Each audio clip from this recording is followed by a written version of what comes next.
that I don't want to see go away, but clearly there's some bureaucratic streamlining that could probably occur so that we're not up here dealing with these things every 90 days.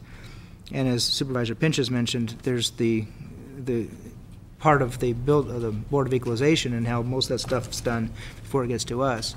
But another part of that, though, is when those issues do get to us, politics come into play inevitably to some level. And that's something that needs to be addressed as staff goes through and looks at this ordinance. How can we try to avoid that? Is there some other system already in place that avoids the political influence? So I would suggest that staff look at that collectively and come back with some options on how we might be able to change this.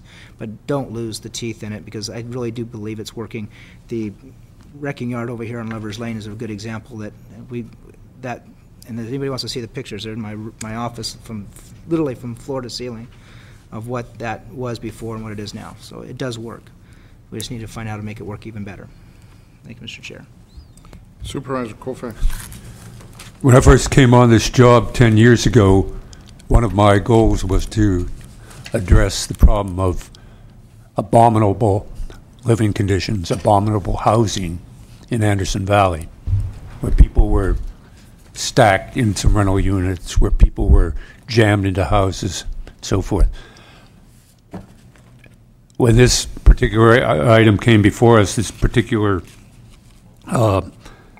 ordinance proposal, I wasn't thinking then so much about housing, but in this particular discussion, the question I have here is, what are we doing about the fact is we have an awful lot of housing in Mendocino County, and it's obvious. All you have to do is drive through Anderson Valley and turn up on any side road.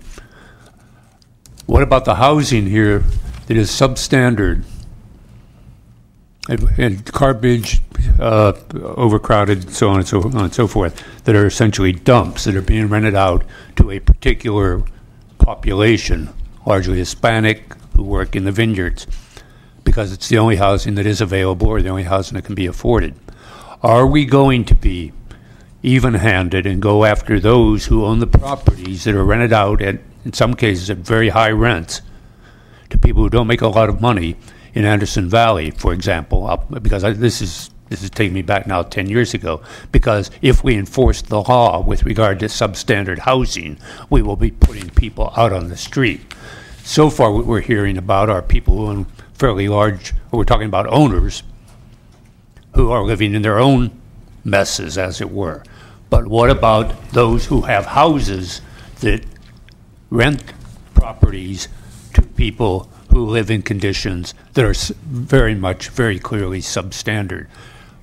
How do we reconcile that with the lack of adequate housing, affordable housing in Mendocino County, and particularly for the farm worker population that's clustered in certain areas in which we have turned historically a blind eye to the problems that they face as renters?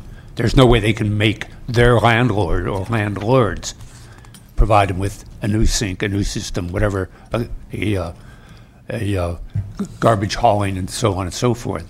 But the county could do that. So when I come talking about who gets hit by this ordinance, if it's handled fairly and even-handedly, we would be going after those individuals as well. But do you think somebody that's had a hard time finding a place to live in Anderson Valley is going to call up now that they're in the house and say, come on over, county, I'm living under conditions that are absolutely rotten, throw me out of the house because I think I should be having a better house to live in? It's not going to provide them with a better house to live in. We're going to reduce the housing in some of our farm worker areas if we enforce this in an even-handed manner. So in that sense, I am really concerned that this thing allows us to cherry pick, as it were, and then throws the problems to us, some of the unanticipated consequences that we have to deal with it. But if we follow it to its logical conclusion, we will have to see that our landlords in some of these areas start cleaning up their properties that they don't even live on. And that's one of the good things that could happen for people who live in these places. Or will we see those places just bulldozed down or left empty? So again, I'm just raising this as a larger set of issues, but I'd feel a little better if we were seeing some of the notorious slums in some of these communities, some of these neighborhoods. I'd feel better if those slums were being cleaned up because the landlord who doesn't live in that neighborhood is being told, you get this cleaned up. But or is he or she going to throw the people out of the house? That's the dilemma for us. It was the dilemma I was up against 10 years ago when I was taking this whole matter seriously. Right now, all I see is a program that does some good, but again, at the expense of whom? And I'm not so sure. It's a program we should be invested. All this social work effort, all this need to cajole and control and adjust and so on and so forth, go through the pattern here. It should be either even-handed and simple, or it shouldn't exist at all. And I think that's the problem. And it's not yours, Jim. I'm glad you did this. It's a good opportunity for us to vent about some of our concerns, or at least this supervisor.